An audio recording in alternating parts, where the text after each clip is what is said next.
Dude, some girl gave me my Halloween costume. She comes up to me, puts this necklace on, says, slay. Slay. And then you just walk around like this. That's it.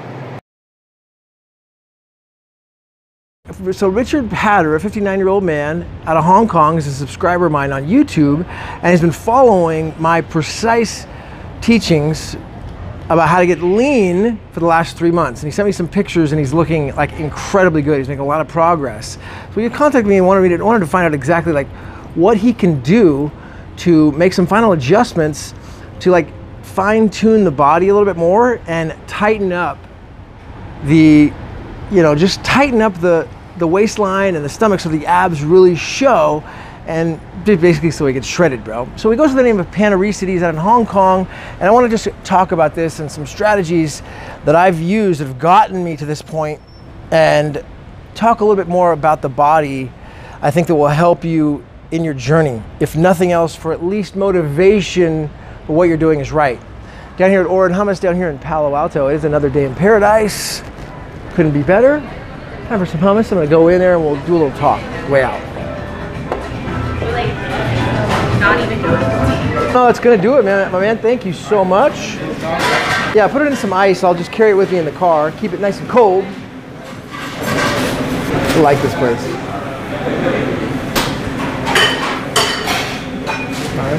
Here we go. Better lighting.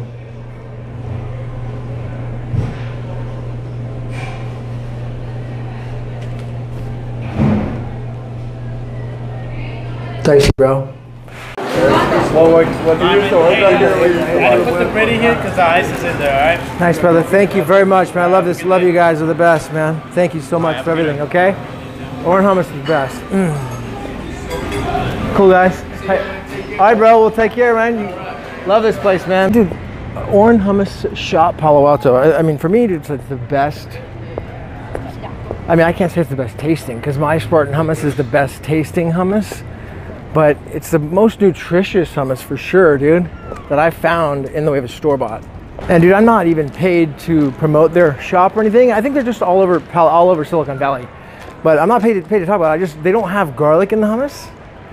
And in this, I don't believe there's even any oil. It's just done right. Israeli, authentic hummus, not cutting any corners, trying to save money on costs. Just giving you the best quality ingredients, dude. No garlic and really no oil. So regarding Richard Hatter, he's been following my talks on YouTube. What I've recommended for the last 3 months, just to catch everyone else up to speed here, what he's been doing is, the original video that captures a lot of people's attention is the how to increase human growth hormone, or how to increase human growth hormone up to 2,000%, and how I do that. So by fasting 20 to 22 hours a day, then working out at the end of the fast. So hitting the gym, doing the exercise, everything always fasted. Walking, training, everyth's fasted. Using apple cider vinegar, sparkling water, black coffee, bulletproof coffee during the fasting period to stay in ketosis, fasted ketosis. So he's been using that method. He also did a liver flush or two. All right, so in 2013, at the end of the year when I was at rock bottom and I was fat. I was very soft. I was super soft.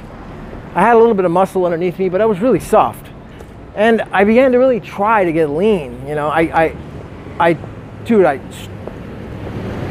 spent about 2 years after that, basically going back to all the old methods that I thought I knew about when I was in college, or other stuff I'd learned on the internet, just kind of bouncing back and forth. And I got in better shape, but I never was able to get lean. I never was able to get the six-pack abs ripped, shredded. It wasn't until I really started applying the intermittent fasting strategy of being very detailed about the fast, going and stretching it out to that 21 hour period daily, and then began to do the liver flush, that things started clicking. And they started, my bottom, all the waste started unlocking. Let me talk about why. And when the gallbladder is congested full of gallstones, and everyone has it, all right? Not talking to maybe just, Richard does and everybody else does. right? I mean, we all do. We live in a toxic world. When there's gallstones in the gallbladder, it creates a blockage in the lymph system. And the lymph system is unable to circulate properly. And because of that lymph system, it ends up storing water and fat too. But it definitely stores more water in the body because it believes it, you know, the body may believe it's still thirsty. It still needs to put on extra water because it's dehydrated. All the cells aren't getting hydrated. Until the liver gets completely unclogged, which could take a year, year and a half, could take more, I don't know. It's a matter of continually doing the liver flush, month after month on the new moon. Every time when the new moon hits, the liver should be flushed. That's the strategy. Watch the calendar, look for the new moon. When it hits, that's the day you do the flush. It doesn't cost money, dude. So it's just a matter of being on the regimen of doing it, and also just being aware that it does take a 6-day prep before that. So you got to get ready and prep the body for 6 days with the malic acid. And I just use the malic acid to just hit that. I've done a lot of videos in the past on the liver flush and how to do it, so I'm not going to talk about how. But I do want to talk about like the importance of it, and really finally like fine-tuning the body so that you're completely resetting the metabolism. And by the looks of Richard in his pictures, he's getting in great shape. He's 59 years old. He's really happy. He's smiling. He looks freaking awesome, dude. He's 59. He's almost 60. I don't know anybody else that, I mean, maybe Tony Horton, a couple of the guys who are really starting to get pretty damn lean for his age. That's amazing. So props. But he's excited about getting it to the next level. So understanding that, Richard, that in order to get to the next level, you really have to be disciplined on that cleanse once a month, because your lymph system needs to get freed up. And the only way to free up the lymph system is by unclogging the stones that are inside the gallbladder and then the tiny green ones in the liver there. And as you do it, you know, every month you'll have bigger and bigger releases with the gallstones. You know, more and more will come out. Arm is tired, bro. Mentioned Richard's already on a vegan diet, so he's eating healthy. One of the things that you really want to be aware of is, as you're building these habits in the beginning, it's very, very important to log everything, dude. Okay? I logged all my food for 3 years, everything. I used Lose It, and then I used my MyFitnessPal, then I used Lose It, then I used MyFitnessPal. There's a better app now out there that I forgot. It's even better. So use whatever you want, but those are some of the ones I use. They may be outdated now, but you gotta log all your food so you have an idea for how much food you're eating, how many calories are actually coming in. So you could be eating good food, but it's important to understand how much, because you don't want to eat too little, but you don't want to eat too much. Okay, so the happy medium, if you're active, doing 1 hour of activity a day, like exercise, training, working out in the gym, 1 hour a day, to maintain the weight is going to be at 15 calories. 15 calories per pound of body weight. So let's say 200 pounds, that's 3,000 calories.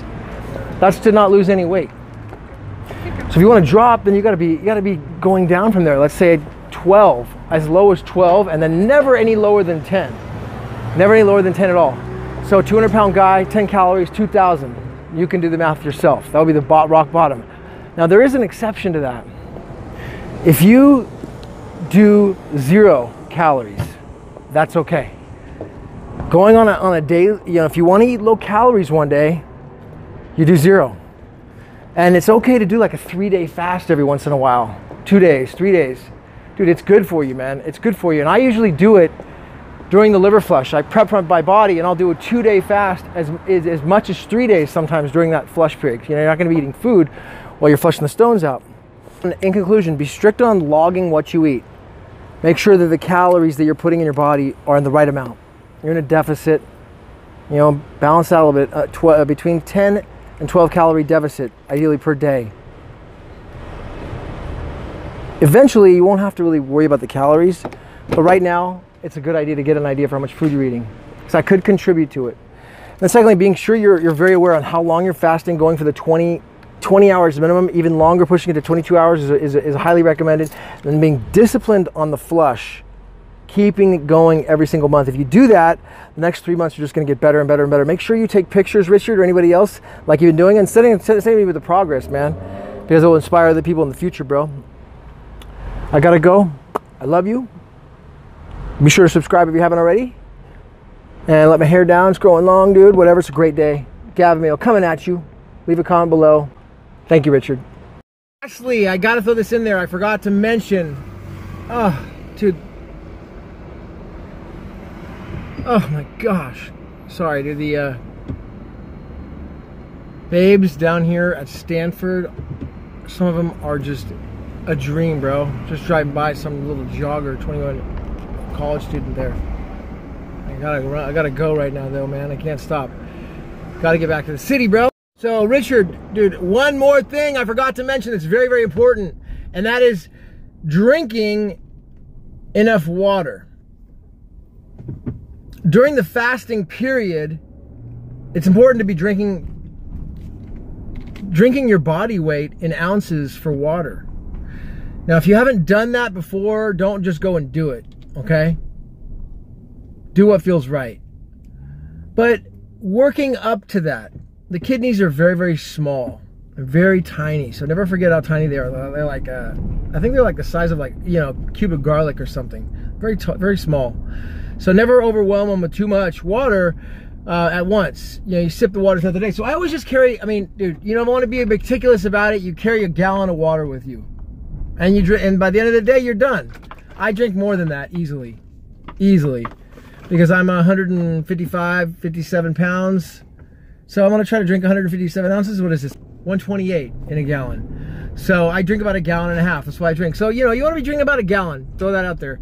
You may not be drinking enough water. It's possible as well. I talk about like the dehydration. The body could be holding on to water. It's causing you to look a little bit fuller than you should. Because it's thirsty. It doesn't make sense, right? You're like, well, what do you mean? It's thirsty. It's got water in there. It's storing it. Well, no. Once the body's it's hydrated with good quality water. Make sure it's reverse osmosis water. You know, you don't want fluoride in the water. That can also affect things. So you don't want to be drinking tap water. So make sure it's good quality filtered water. And then, you know, from there, just make sure you're getting enough of it during the fasting period, and preferably not drinking it while you're eating. I had another video in the past about talking about that, why I do that. So not drinking it while you're eating, you want to drink it while you're fasted. Get plenty of water in the body. All right? Throw that in there, man. It's a great day in paradise. And wow, watch out for those babes down here in Stanford, man. To go here, I think it's the #1 school in the United States, says Steve Forbes magazine. It's a great place to be, bro. I don't go here. I didn't go here, but I'm just driving by. Done.